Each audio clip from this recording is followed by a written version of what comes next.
The Council of Inspectors General will have new leadership in 2021. The longtime chair of CIGIE is stepping away from the top job, and his longtime deputy is taking over. Allison Lerner is the new chair of the council. She's Inspector General at the National Science Foundation. Michael Horowitz is the outgoing chair. He's the IG at the Justice Department.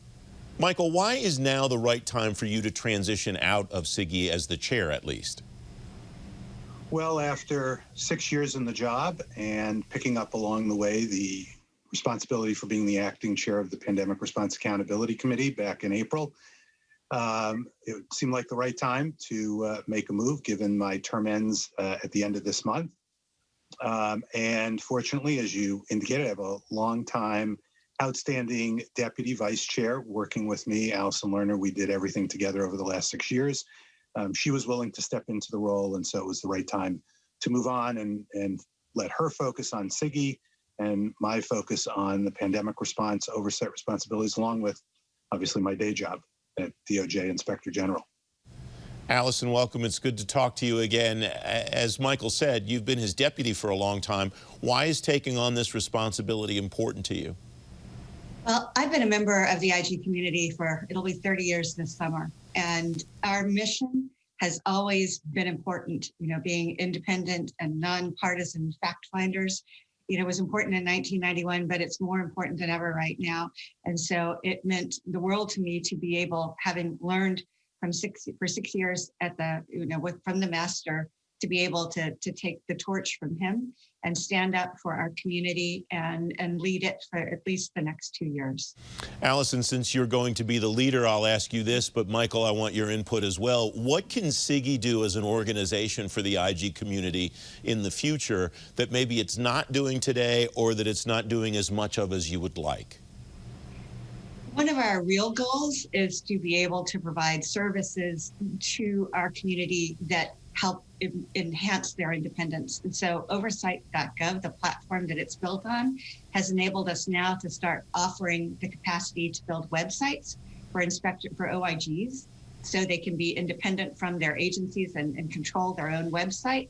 That's a start. We want to get to the point where we can host email systems, so we're independent again from our agencies, and where we can potentially down the road have contracting officers, so that we can, instead of people, especially smaller OIGs, having to rely on contracting officials in their own agencies, who sometimes they have to oversee, we can have that capacity hosted within CIGIE to enable folks to procure the contracts that they need, and have the independence they need to oversee their own agencies. So those are just a few of the things that we're thinking about right now, long term. Michael, you and I have spoken on a number of occasions on the air and off the air about your view of the importance of the independence of the IG community. Is that where you see the biggest opportunity for CIGIE to continue to help IGs across government in that independent capacity building effort that Allison described?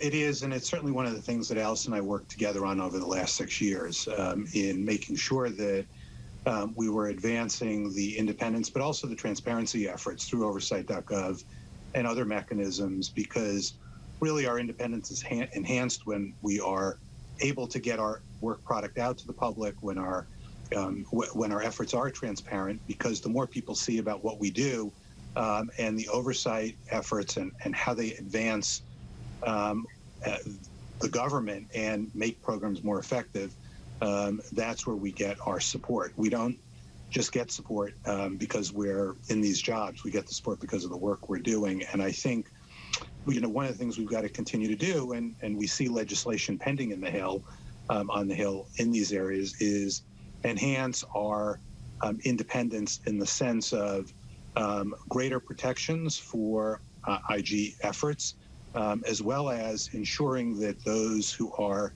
selected to be IGs and those who are put in acting capacities are fully independent and able to carry out the responsibilities of the IG community.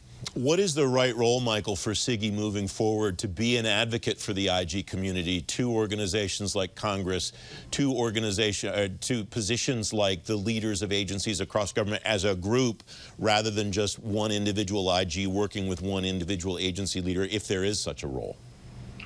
I do think that what we've learned as a community over the last 5, 6, 7 years, particularly when we were able to move forward and get past the CIGIE Empowerment Act back in 2016, is how much louder we can speak as a community working together rather than as 75 individual voices, because there are 75 federal CIGIEs that comprise CIGIE now. And it's our responsibility to bring the community together, speak with one voice on the Hill, and I think the Hill expects that also now from CIGIE, that we will be there to represent the community and represent from a legislative standpoint, but also simply from an advocacy standpoint more broadly about open recommendations, for example. And one of the things that we're going to be launching shortly on oversight.gov is allowing the public to see what our open recommendations are to improve government programs, to save the taxpayers money, and to see how old they are, the aging of those recommendations, which hopefully will ensure that those recommendations are implemented in a more prompt way. So I think we've got to do a number of things, not just advocating for legislation, but advocating for our work, I would say, by getting that work out there and letting the public know what we've done and how we intend to move it forward. Michael Horowitz, Allison Lerner, much more I'd like to cover, but we're out of time. Thanks both very much for joining me. I appreciate it. Thank you.